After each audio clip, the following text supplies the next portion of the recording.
action figures and annual company event comics are both considered commonplace things in the comics industry and fandom now, but these are rather recent additions to the medium. While Mego had produced their World's Greatest Superheroes line started in 1972, those were really just a spin-off of a previous action figure line called Action Jackson, a short-lived cash-in on the original G.I. Joe line. Plus, by the mid-80s, the action figure market had changed drastically since the peak of Mego's popularity.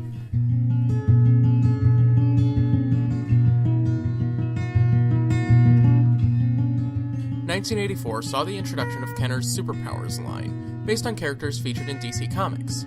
That same year, rival toy company Mattel came to Marvel to pitch a solely Marvel hero-focused action figure line. This being 1984, when the American action figure market was in the midst of a boom thanks to things like Kenner's Star Wars line, Hasbro's relaunch of G.I. Joe, and Mattel's own Masters of the Universe, Marvel agreed to license many of their most popular heroes and villains to Mattel for action figure production. Part of the licensing agreement required Marvel to write and publish a comic to promote the line. Of course, licensed comics were nothing new.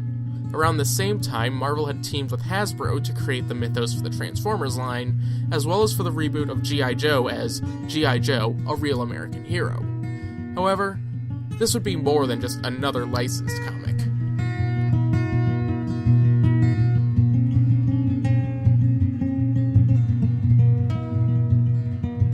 Marvel's Superheroes Secret Wars #1 was released in spring 1984, written by then-editor-in-chief Jim Shooter, with art by Mike Zeck. Plot focused on many of Marvel's heavy hitters, both heroes and villains, being transported to an alien world known as Battleworld by a cosmic being named the Beyonder. The lineup consisted of Spider-Man, the Fantastic Four minus Sue, the then-current X-Men lineup consisting of Professor Xavier, Colossus, Storm, Nightcrawler, Rogue, Lockheed, Wolverine, and Cyclops, who actually had not been an active member of the X-Men for a few years, ever since the death of Jean Grey at the end of the Dark Phoenix saga in 1980. The Hulk and the Avengers lineup at the time, which consisted of Captain America, Wasp, Thor, Hawkeye, Monica Rambeau, She-Hulk, and Jim Rhodes, who had been acting as Iron Man at the time. The villain lineup consisted of Kang the Conqueror, Galactus, Enchantress, Dr. Octopus, Ultron, Absorbing Man, Molecule Man, the Wrecking Crew, the Lizard, and Dr. Doom. The two factions are told that the victor in the war shall have their greatest desire. Over time, characters would be removed and added to both the villain and hero factions. Characters created for the event include the villains Volcana and Titania, who would both go on to become minor recurring villains, and the hero Julia Carpenter, the second Spider-Woman and most recent Madam Web. Meanwhile, on the toy front, the initial wave of figures consisted of Spider-Man, Iron Man, Captain America, Wolverine, Doctor Doom, Dr. Octopus, Magneto, and Kang the Conqueror. There was also, of course, a series of vehicles and playsets, most of which had nothing to do with the comic promoting the toy line. The first wave included the Doom Cycle, the Doom Roller, the Turbo Cycle, and the Tower of Doom, which actually was featured in the comic. So why exactly was the title Secret Wars? Well, according to writer and former Marvel editor-in-chief Jim Shooter, we went through a number of ideas for names for the toy line and series. Mattel's focus group tests indicated that kids reacted positively to the words Wars and Secret. Okay. Obviously, there was a second wave within a few months. So, who might you expect to be in the second wave? Maybe Thor, or The Thing, or hey, maybe even one of the female characters from the comic, like Captain Marvel, or, this brand new character, Julia Carpenter? Nope. The second wave of figures consisted of Daredevil, Falcon, the Hobgoblin, and Baron Zemo, none of whom actually appeared in the Secret Wars comic. The second wave also included a reissue of the Wolverine figure from Wave 1, just with black claws instead of silver for, some reason. There was one other figure in Wave 2, and it is possibly the most famous thing to come out of the entire Secret Wars event.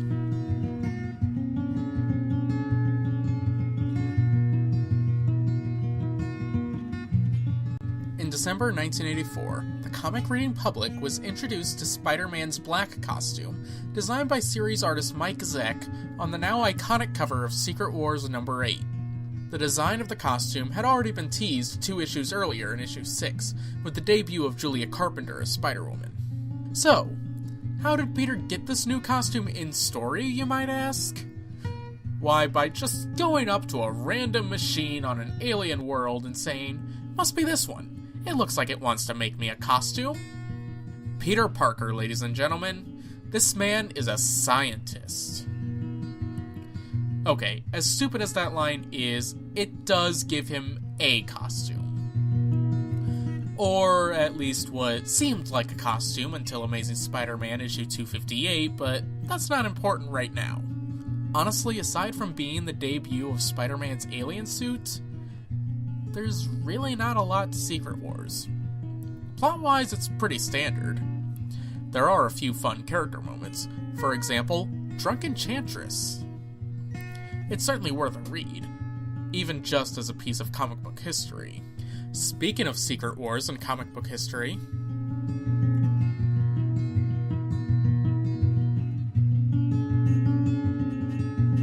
yeah, so the toy line apparently didn't do very well.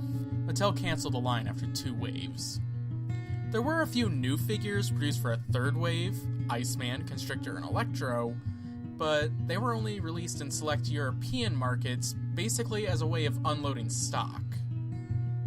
But the death of the toy line didn't mean the death of Marvel's ambitious marketing campaign. In the summer of 1985, Marvel published the first issue of Secret Wars 2, a follow-up set primarily on Earth compared to the extraterrestrial battle world setting of the original. This was much more like the modern event comic model, with a main series book as well as a number of tie-in books. Aside from creating the concept of the event comic, Secret Wars obviously was the debut of Spider-Man's alien costume, as I've already discussed. This became an ongoing plotline in Spidey's solo book, which came to a major twist in Amazing Spider-Man number 258, when it was, of course, revealed to be an alien symbiote living off of Peter. He would eventually unbind the symbiote from himself in 1985's Web of Spider-Man number 1, though he would continue to wear a cloth version of the black costume made for him by the Black Cat until 1988's Amazing Spider-Man number 300. In the same issue that Peter retired the cloth black costume, the alien symbiote returned, with Eddie Brock as its new host, under the iconic name of Venom.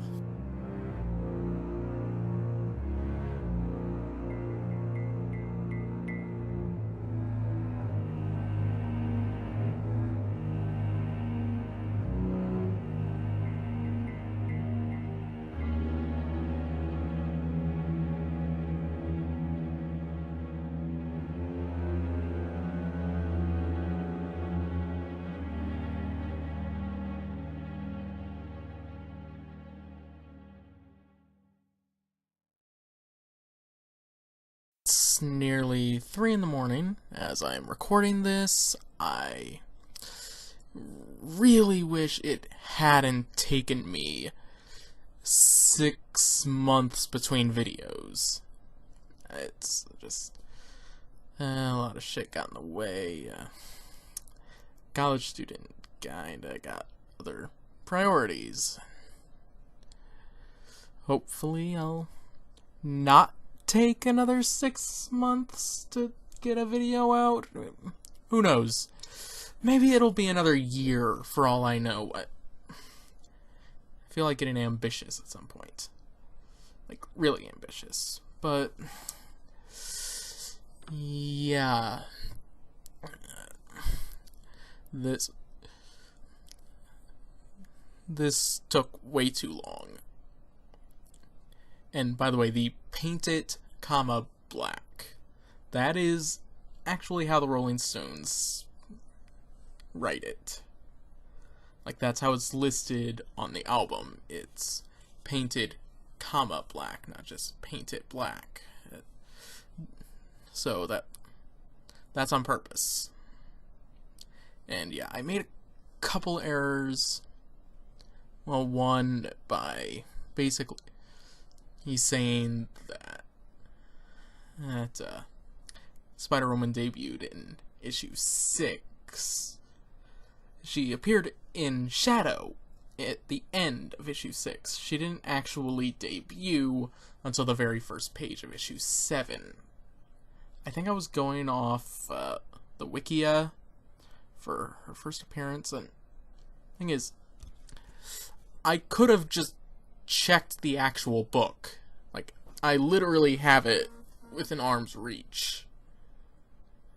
My phone may have just vibrated, and I don't know if the microphone picked that up, but yeah, so that's my Secret Wars video. I think I may have undersold the book, actually. It is good, it's 1984 good.